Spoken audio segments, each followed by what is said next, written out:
కాంగ్రెస్ నాయకుల మాట కూడా. సో నిజంగానే జగదీష్ రెడ్డి గారు వాంటెడ్లీ కావాలని మర్యాద లేకుండా మాట్లాడారా ఏంటి, ఏం జరిగింది అసలు? ఆయన వ్యాఖ్యల వెనక కారణాలు ఏంటి, అర్థం ఏంటి?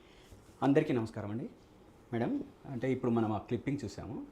జగదీష్ రెడ్డి గారు మాట్లాడిన దాంట్లో ఎక్కడా కూడా అసభ్యంగా కానీ లేదా ఎవరికి అగౌరవపరిచేటట్టు కానీ, ముఖ్యంగా స్పీకర్ గారికి కానీ ఏ అగౌరవపరిచినట్టుగా మాట్లాడింది అయితే మనకు వినపడలేదు, కనపడలేదు కూడా.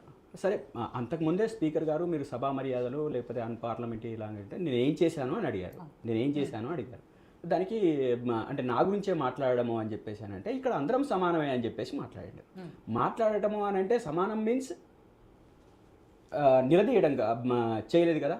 ఏంటి మీరు ఇట్లనేనా అట్లనేనా, ఏదైనా క్వశ్చన్ ఉంటే స్పీకర్ కూడా అడుగుతాం, తప్పేముంది? క్వశ్చన్ చేయడంలో తప్పేముంది? క్వశ్చన్ చేయడంలో తప్పేముంది?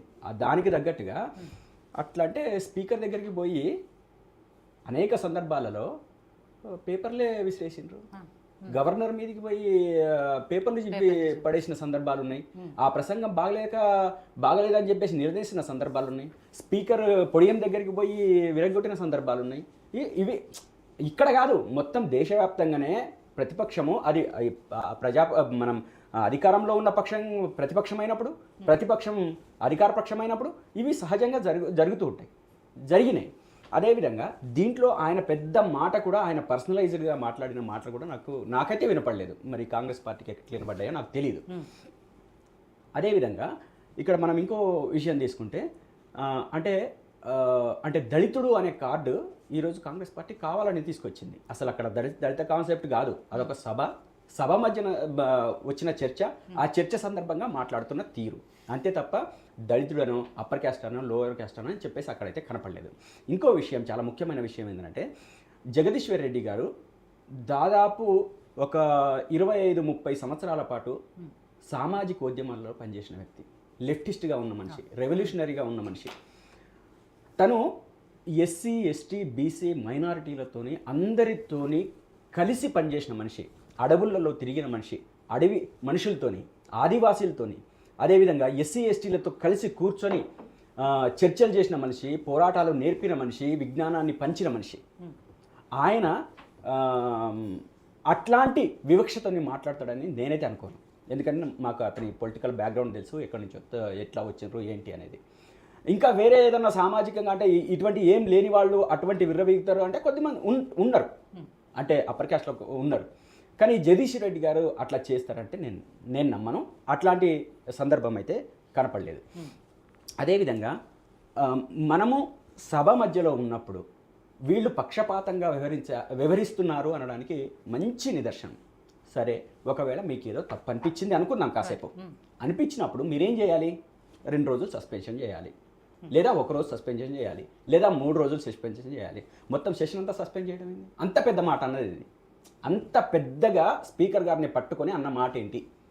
నాకు ఇక్కడ ఒక విషయం జగన్ గారు మీరు తర్వాత చెప్పండి. మీ టర్న్ వచ్చినప్పుడు గతంలో బీఆర్ఎస్ పార్టీ అధికారంలో ఉన్నప్పుడు నాకు తెలిసి ఎమ్మెల్యే సంపత్ కుమార్ గారిని అలాగే కోమటిరెడ్డి వెంకటరెడ్డి గారిని సస్పెండ్ చేశారు. అది ఏ సందర్భంలో చేశారు, ఎన్ని రోజులు చేశారు అనేది కూడా మనం మాట్లాడుకోవాల్సిన అవసరం. అంటే సెషన్ మొత్తం చేయటం అనేది అది ఎట్లా కరెక్ట్ అవుతుంది? నిజంగా ఒకవేళ తప్పు జరిగి ఉంటే, మీకు తప్పే అనిపించి ఉంటే, అంటే సభా వ్యవహారాలలో మీకు అంత పెద్ద తప్పు అనిపిస్తే అది మీకు పర్సనలైజ్ చేసి మాట్లాడిన వ్యవహారం కాదు కదా. కానప్పుడు మీరు అంత గడ్జిగా తీసుకోవాల్సిన అవసరం ఏముందని చెప్పేసి నేను అడుగుతున్నాను.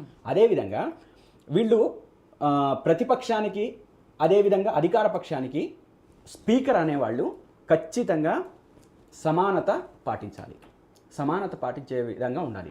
ఒక పక్షపాతంతో వ్యవహరించడానికి వీల్లేదు స్పీకర్ గారు. ఎందుకంటే ఇద్దరూ సమానమే. తనకు అంటే సభ సరిగ్గా నడవడానికి స్పీకర్ గారు కీ రోల్ పోషించాలి. కానీ ఇక్కడ తను కీ రోల్ పోషించకుండా అధికార పక్షానికే ఒత్తాస పలికే విధంగా ఉన్నప్పుడు ప్రతిపక్షంలో ఉన్న వాళ్లకు అది ఏ అసెంబ్లీలోనైనా, ఇక్కడ దేశవ్యాప్తంగా జరిగే అసెంబ్లీలోనైనా అది అసహనం వస్తుంది. ఆయన మాటల్లో కూడా నాకు జగదీష్ రెడ్డి గారి మాటలో అసహనం అయితే నాకు ఎక్కడ కనపడలేదు. అంటే అంతకుముందు క్లిప్పింగ్లో ఏముందో మరి స్పీకర్ గారు ఎందుకన్నారు. అయితే ఇది వస్తుంది, వచ్చినా సరే కొంత ఓపిక పట్టి మనం సభ నడిపించడానికి మనం ప్రయత్నం చేయాలి. లేదు మరీ క్రాస్ చేశారు, మరీ ఎక్కువ చేశారు అని అనుకుంటే కనుక సస్పెండ్ చేసినట్టే కూడా అర్థం ఉంది. కానీ అట్లాంటివి కాకుండా ఏం లేకుండానే అట్లా సస్పెండ్ చేయడం అనేది ఇది సరి అయిన పద్ధతి కాదనేది మేము భావిస్తున్నాం పార్టీగా. ఇంకా రెండో అంశం ఏంటంటే ఇంత పక్షపాతంగా వ్యవహరించడానికి అనేక ఉదాహరణలు ఉన్నాయి. స్పీకర్ గారు బీఆర్ఎస్ పార్టీ నుంచి 10 మంది ఎమ్మెల్యేలు పోయిన విషయం మీద చర్యలు తీసుకోండి, ఈ తీసుకోండి అనేది ఎవరి చేతులలో ఉంది? స్పీకర్ గారి చేతిలో ఉంది. పూర్తి అధికారాలు ఎవరికి ఉన్నాయి? స్పీకర్ గారికి ఉన్నాయి. అంటే ఒక పార్టీ ప్యానల్ మీద గెలిచి ఇంకో పార్టీలోకి వెళ్తే వాళ్ళ మీద ఎటువంటి యాక్షన్ తీసుకోవాలి, పార్టీ ఫిరాయింపుల కింద ఎటువంటి యాక్షన్ తీసుకోవాలని చెప్పేసి నీకు సభా వ్యవహారాలు మొత్తం తెలుసు కదా స్పీకర్ గారికి. ఎందుకు దాని మీద యాక్షన్ తీసుకోవట్లేదు? సరే తీసుకోలేదు, కాలయాపన చేసినారు, మీరు కావాలని చేసినారు అనుకుందాం కాసేపు. సుప్రీంకోర్టు చెప్పింది కదా మీకు టైం ఎంత కావాలని అడిగింది. అంటే టైం మొత్తం మీరు ఈ 4 ఏళ్ళు మీకు అంటే మీ విచక్షణ 4 ఏళ్ళు పనిచేస్తుందా సమయం వచ్చినప్పుడు తీసుకుందాం అనడానికి అని చెప్పేసి నిర్దిష్టంగా సుప్రీంకోర్టు ప్రస్తావించింది, క్వశ్చన్ చేసింది, నోటీసులు ఇచ్చింది. ఎందుకు మీరు దాని మీద యాక్షన్ తీసుకోవట్లేదు? అంటే మీకు నిజంగా అంటే సభని సరిగ్గా నడిపించాల్సిన బాధ్యతే ఉంటే, నిబద్ధతే ఉంటే, ఆ నిజాయితీ మీరు కొనసాగిస్తున్నట్టయితే మీరు ఎందుకు దీని విషయంలో కాలయాపన చేస్తున్నారు? సుప్రీంకోర్టు అడిగిన దేశ అత్యున్నత న్యాయస్థానం అడిగినా కానీ ఎందుకు కాలయాపన చేస్తున్నారు? అంటే మీరు అంటే దీంట్లో ఒక పక్షపాతంగా వ్యవహరించడానికి, ఒకవైపు ఒక ధోరణి తీసుకోవడానికి మీరు క్లియర్ కట్గా ఉన్నారు.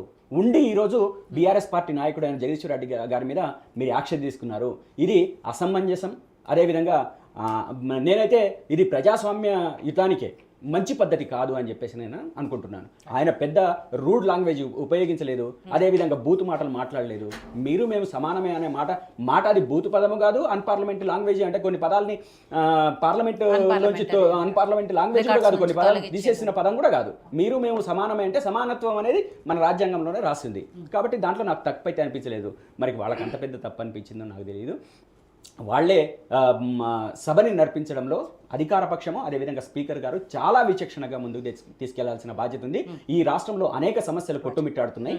ఈ కొట్టుమిట్టాడుతున్న సమస్యల్ని పక్కదోవ పట్టించడానికే కాంగ్రెస్ పార్టీ ఆడిన నాటకంగా నేనైతే భావిస్తున్నా.